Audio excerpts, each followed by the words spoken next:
Okay guys, isang mapagpalang araw. Ito po si Kuya Ace na kung saan ay flexible ketchup, sa tapos Japanese repolyo, restaurant. tapos yung Ang aking trabaho, cucumber, tapos yung spicy na ketchup, iba't iba. tapos yung giniging na karne.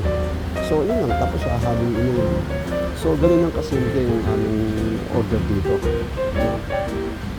At kapag may mga order naman ng ibang special,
practicing ko yan sa church yung paghalo-halo sa kawali. Okay, thank you for watching. No?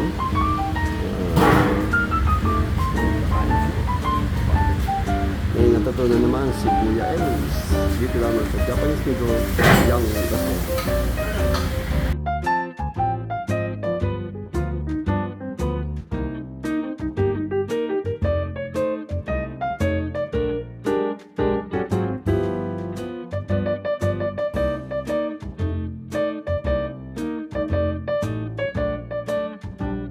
Okay, good morning guys. OFW, ito po si Kuya Ace.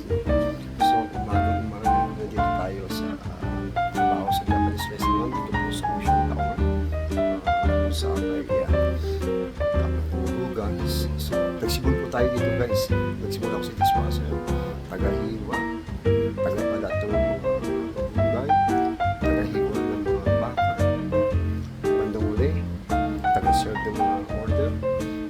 Tapos nag-promote. Nagluluto na ng mga order. Tapos sinuha na po ako. So, pwede na ako. Pwede na ako mag-serve ng mga order nila. Nilabasa ko yung sila sa ngayon.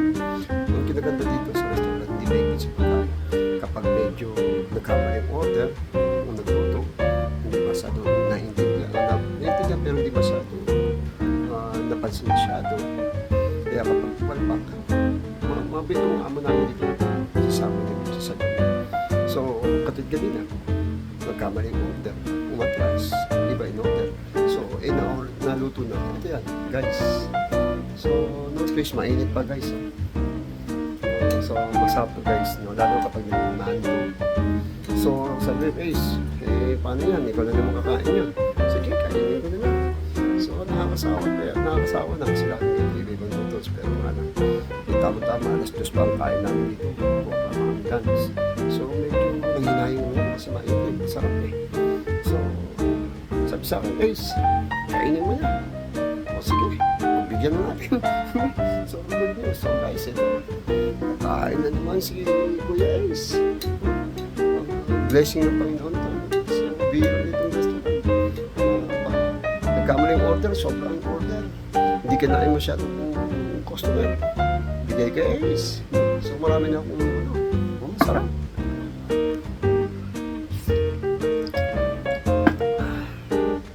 Masarap talaga. So, yan ang trabaho ni Kuya Ace. Trabaho. Kaya, maski ilang beses nung kamali sila, okay lang kayo sama niyo. Okay sa dyan niyo. Hindi sila pinakagalitan. No? Ang mahalaga, kainin mo. So, kung sino gusto mo, kumain. So, ito. Kain naman sa Christ. Thank you for watching. No? Ganyan ang buhay. OFW.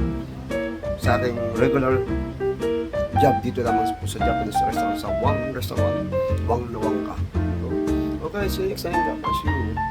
I hope sabi ko ako sa amin sa dyan dito sa restaurant. Puso, hindi ko pag matalangan ng kain, pero pwede kang pumatang.